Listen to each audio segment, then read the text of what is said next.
Missile man of India খ্যাত ভারতের ১১তম রাষ্ট্রপতি এপিজে আবুল কালাম। তিনি একবার চেন্নাই থেকে তার গ্রামের বাড়ি তামিলনাড়ুর রামেশ্বরে এসেছিলেন।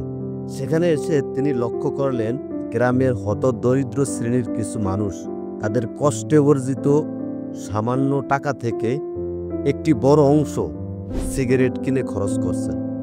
বিষয়টি দেখে তিনি অত্যন্ত ব্যথিত হলেন এবং তিনি ভাবলেন, একটি দেশকে অর্থনৈতিক এবং সামাজিকভাবে উন্নয়নশীল করতে হলে শুধু জিডিপি বৃদ্ধি করলেই হবে না এবং বড় বড় নীতি প্রণয়ন করলেই হবে না।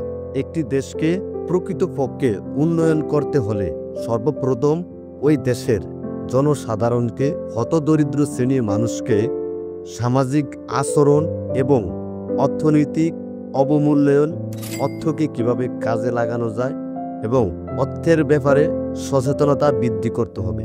এ থেকে বোঝা যায় এই রকেট বিজ্ঞানী তিনি শুধু একজন বিজ্ঞানী ছিলেন না, তিনি শুধু একজন রাষ্ট্রপতি ছিলেন না, তিনি একজন অর্থনীতিবিদ এবং সমাজের হতদরিদ্র শ্রেণীর মানুষের জন্য চিন্তা করতেন, ভাবতেন।